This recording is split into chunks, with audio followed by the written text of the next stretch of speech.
Je suis Max Casimir, président du comité de soutien de Philippe Edmond Mariette, candidat aux législatives de juin prochain. Aujourd'hui, il y a pléthore de candidats sur la circonscription et nous avons choisi de soutenir Philippe Edmond Mariette.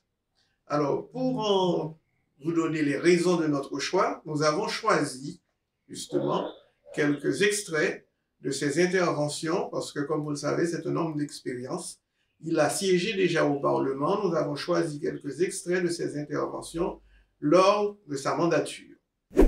L'octroi dont nous débattons ne constitue ni une concession, ni une faveur, et encore moins une grâce pour l'outre-mer.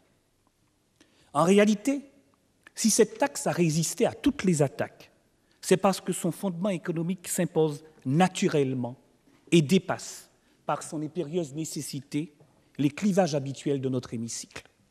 En effet, comment apporter ressources aux collectivités locales ultramarines et soutenir les entreprises locales d'une économie dépendante sans l'octroi de mer? Aujourd'hui, plus qu'hier, nous connaissons les difficultés de trésorerie de l'État et les contraintes budgétaires qui pèseront de nouveau lors de l'adoption de la loi de finances de 2005. Quelques voix ici ou là récidivent dans la recherche des niches fiscales, persuadées que les chandelles même consumées brûlent encore, donnant ainsi d'économes ressources. Pour tous, et particulièrement pour ceux-là, il convient de rappeler que la Commission européenne a depuis longtemps fait le constat de la situation économique dégradée des DOM et a ainsi justifié, ce faisant, le soutien qu'il convient d'apporter aux économies domiennes. Aux côtés des contraintes géographiques liées à l'insularité, la situation archipélagique de certains, problèmes de densité de population, de climat, de sismologie, il convient d'ajouter les handicaps économiques liés à l'étroitesse du marché, à la faiblesse de l'activité industrielle, au surcoût des intrants, des matières premières, de la maintenance et à l'obligation et maintien de stocks élevés. Dès lors, l'octroi de mer constitue un dispositif indispensable qui vient alimenter le budget des collectivités locales et qui contribue au développement économique des DOM sans pour autant nuire à l'équilibre du marché intérieur. Force est de reconnaître que c'est souvent la première ressource financière des communes et que son produit dépasse largement celui de la taxe d'habitation. Son importance économique ne peut être niée puisqu'elle est directement injectée dans l'économie locale, soit par la commande publique, au bénéfice pour une grande part des entreprises locales, mais aussi et surtout aux communes, dont la plupart sont aujourd'hui dans des situations financières difficiles, voire même quelquefois critiques, surtout au titre de leur fonctionnement, car il existe une difficulté majeure que nous connaissons tous, celle de la titularisation des agents communaux. De plus, il faut rappeler que la balance commerciale des DOM est particulièrement et structurellement déficitaire. En outre, les DOM constituent un marché idéal d'exportation et très souvent le lieu d'écoulement privilégié de stocks ou de fin de série, vendus à prix bradé, permettant l'existence facile d'une très forte concurrence qui met à mal les producteurs locaux. Il me plaît de citer ici, à cette tribune, un ancien Premier ministre de la République, actuellement député européen, qui, s'agissant des DOM, indiquait « Mon sentiment profond est que l'avenir des DOM-TOM dépend de leur capacité d'autonomie économique. » Et il ajoutait « À ce propos, il y a une bataille à mener contre les gangs des importateurs qui empêchent le développement local.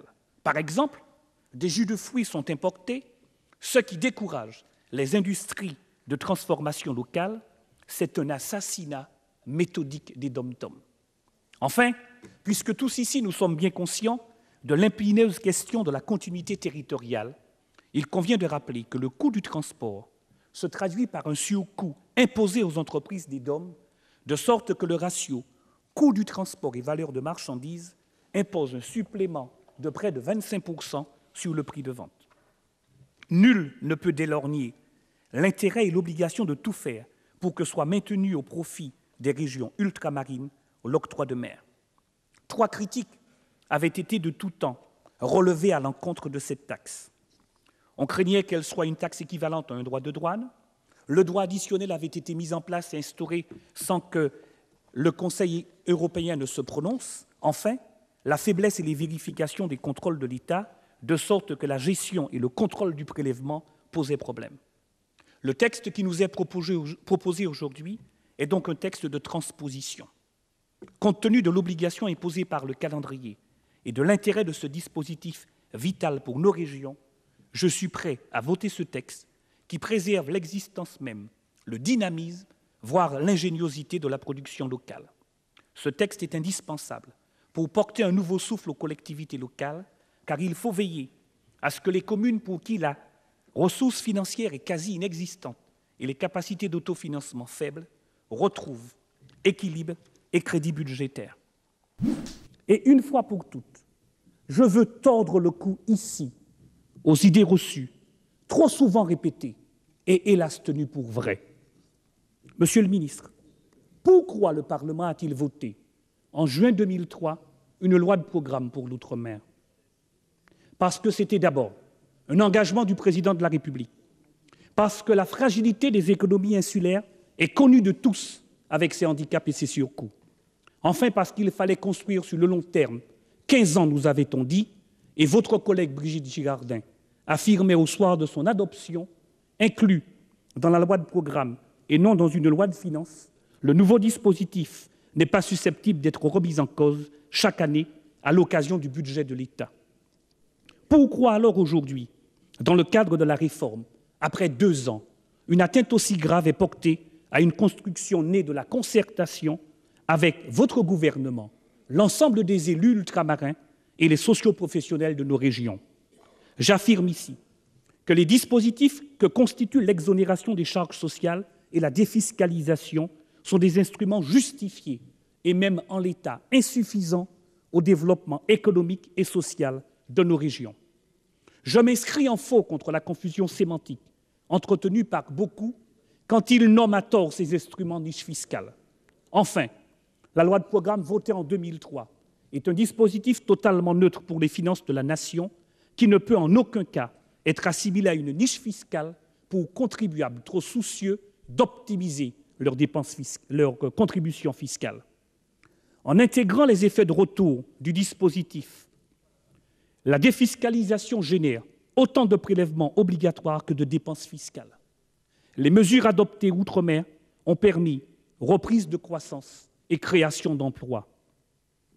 Vous affirmez que votre réforme a pour but premier l'emploi, mais par les articles 61 et 73, vous portez atteinte au recul du chômage dans nos régions qui cumule entre 25 et 30 %, alors que dans l'Hexagone, déjà à 10 %, il est insupportable. Monsieur le ministre, vous parlez d'un bouclier fiscal, mais en l'état outre-mer, pour tous ces exclus sociaux, c'est un luxe qu'ils ne peuvent s'offrir, car ils n'ont point besoin de bouclier n'ayant rien à protéger. Comment la France peut-elle rester crédible à Bruxelles quand pour ces 4 DOM, en fin 2003, elle sollicite un double avis de la Commission pour valider et appliquer la LOPOM dans le cadre des aides régionales et 2 ans après, déjà tout détruire? Pour cet ensemble de raisons, j'appelle votre gouvernement solennellement à placer hors champ de la réforme fiscale la loi de programme votée pour 15 ans et de mettre en place l'instrument d'évaluation triennale inséré dans la loi. Enfin, Monsieur le ministre, je termine ici, comme l'a fait le 27 janvier 1848 Alexis de Tocqueville. On a parlé de changement dans la législation, mais je ne suis pas assez insensé, messieurs, pour ne pas voir que ce ne sont pas les lois elles-mêmes qui sont en définitive le détail des affaires. Non, ce n'est pas le mécanisme des lois qui produit les grands événements. Ce qui fait les grands événements, c'est l'esprit même du gouvernement. Gardez la loi, si vous voulez, quoique je pense que vous auriez tort de le faire. Gardez-la, mais de grâce, changez l'esprit du gouvernement, car je vous le répète, cet esprit-là vous conduit à l'abîme.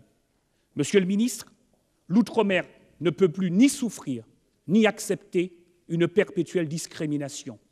Nous avons besoin de davantage de solidarité nationale et d'égalité de traitement.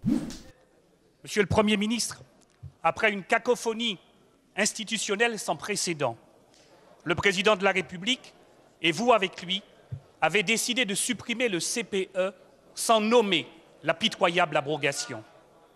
Tous ici dans cet hémicycle, nous sommes parfaitement en accord pour reconnaître que le chômage, singulièrement chez les jeunes, est insupportable, particulièrement outre-mer. Maintenant que le CPE est passé de vie à trépas, nous avons l'obligation d'intensifier nos réponses, car la demande des jeunes est légitime et juste, et la souffrance des familles au chômage ne sera jamais atténuée par le jeu des 7 familles des contrats aidés. À M. Borloo, je demande le Civis. À M. Larcher, je demande un CJE. À Mme Vautrin, je demande le SEJ. À M. Barouin, je demande un CAE. À M. Dutreuil, je demande un contrat de professionnalisation. Et comme je veux une rupture avec ma banlieue, à M. Sarkozy, je demande un contrat d'avenir. Non, non et non. De grâce, un seul emploi pour ces jeunes Français, ces jeunes Françaises, pour ces seuls Martiniquais et Martiniquaises, en CDI, ferait leur bonheur. Alors, Monsieur le Premier ministre, il faut d'une autre logique. Vous avez, dès le 7 novembre, reçu nos propositions. Vous nous avez répondu par lettre du 13 décembre, mais vous nous avez renvoyé dans le cadre du projet de loi Égalité des chances. Alors, devant la représentation nationale, je les réitère. Monsieur le Premier ministre, n'est-il pas temps de lancer les états généraux de la jeunesse, de l'emploi et de l'intégration, y compris en intégrant les jeunes, les associations, les socioprofessionnels, les syndicats et les élus, grâce au concours des nouvelles technologies. Je vous offre, Monsieur le Premier ministre, pour commencer, le laboratoire au sein duquel vous avez puisé vos mesures les plus fortes de politique générale lors de votre déclaration, le SMA et les très petites entreprises exonérées d'un certain nombre de charges. Alors, outre-mer, et ce sont les chiffres de la DARES, le taux de chômage des jeunes vacille entre 55 et 56 %. Monsieur le Premier ministre, vous avez dit que vous ne vouliez pas baisser les bras. Et pour reprendre l'action, pour cette égalité des chances vraie, êtes-vous prêt, dans les régions d'outre-mer, à créer les conditions d'accès aux concours publics régionaux déconcentrés afin de remplacer les seniors qui partent en retraite et nourrir ainsi l'offre et satisfaire la demande locale? Monsieur le Premier ministre, êtes-vous prêt, je termine, Monsieur le Président, à nourrir par des moyens financiers l'article 15 de la LOM et donner aussi au préfet les moyens de faire partir immédiatement plus de 500 seniors en congé solidarité? Enfin, Monsieur le Premier ministre, pouvez-vous indiquer à la représentation nationale quel est votre agenda de lutte pour détruire le chômage et relancer l'emploi? Merci, Monsieur Aymon-Mariette.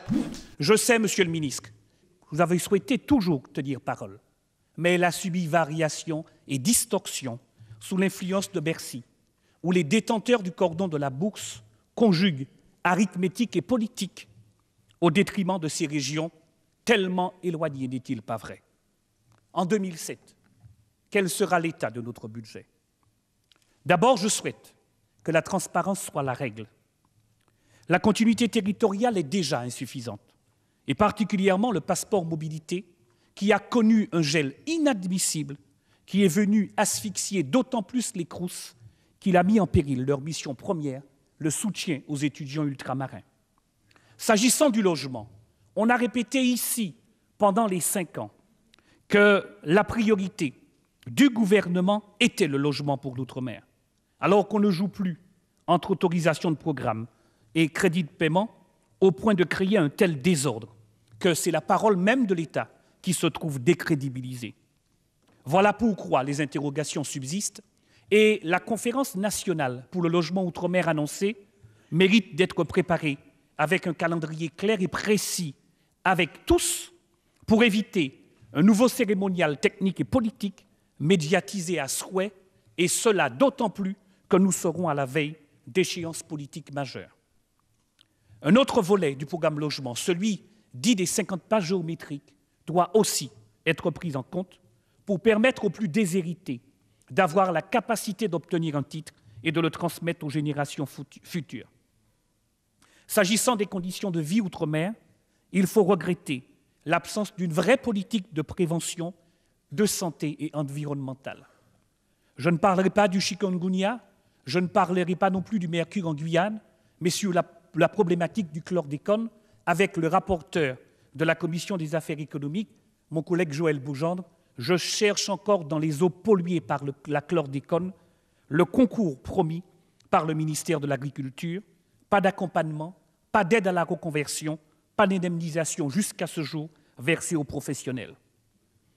Quelle sincérité peut avoir l'autre priorité du budget, l'emploi, quand dans les statistiques du gouvernement, l'on ne tient pas compte des demandeurs d'emploi enregistrés dans nos régions et estimés à près de 200 000 personnes. Et puisque nous parlons de sincérité, comment ne pas rappeler que la pauvreté touche 12% des ménages à la Martinique, 13% à la Guadeloupe, 21% en Guyane et encore bien plus à la Réunion, et qu'à 6% dans l'Hexagone, elle est déjà intolérable. Puisque tout le gouvernement est mobilisé sur l'emploi, alors, Monsieur le ministre, je vous en prie, faites en sorte que l'article 15 de la LOM, repris par la LOPOM, je veux nommer le congé solidarité. C'est le seul dispositif qui est véritablement donné des résultats s'agissant des départs à la retraite et de l'emploi des jeunes. Plus de 18 000 personnes de plus de 55 ans en sont dans les fichiers de la sécurité sociale à la Martinique. Plus de 15 000 jeunes peuvent être concernés. Et ouvrons-le. Alors on me dira avec quel argent? Mais avec l'argent du FEDOM, avec l'argent de la TVA perçue outre-mer. Et cela est tout à fait possible. Ce dispositif permettra d'apporter de la justice sociale et nous pourrions l'ouvrir et l'étendre, pas seulement aux jeunes de moins de 30 ans, mais pour lutter contre la discrimination à l'embauche pour les personnes handicapées. La vérité, quelle vérité est encore plus simple que celle des chiffres de la fiscalité? Comment peut-on accepter que des dispositions votées par le législateur soient battues en brèche par Bercy? Et le comble est atteint quand d'un côté on dit à une entreprise située outre-mer qu'elle n'aura pas d'agrément parce que sa situation expose les investisseurs à un trop grand risque, et dans le même temps, pour celle qui dégage une capacité d'autofinancement, on lui indique que comme sa situation est saine, l'agrément est refusé. Monsieur le ministre, pouvez-vous demander et exiger de votre collègue du budget de fournir la liste des dossiers soumis à agrément, de sorte que la représentation nationale connaisse les critères de détermination de la base défiscalisable, la confirmation de ce qu'elle ne revêt pas un caractère discrétionnaire, mais également de vérifier quelles mesures sont prises pour que les entreprises hexagonales qui en bénéficient, comme par exemple dans le transport aérien, exploitent bien ces avions sur les destinations des régions ultramarines. L'outre-mer souffre et j'aurais voulu simplement ajouter que s'agissant du programme Intégration et Valorisation de l'outre-mer, il est temps que l'on se penche sur l'aide aux victimes de catastrophes et singulièrement, mes collègues le rappelaient tout à l'heure, au problème de la Caisse centrale de réassurance. Pour toutes ces questions et à toutes ces questions, l'outre-mer attend réponse. Mesdames et messieurs, il y a longtemps, très longtemps, une large partie des richesses initiales de la France n'a pas été trouvée en Europe. Elle était dans nos sols, dans les sous-sols de nos régions. Toutes aujourd'hui ne sont pas taries. Il en existe une.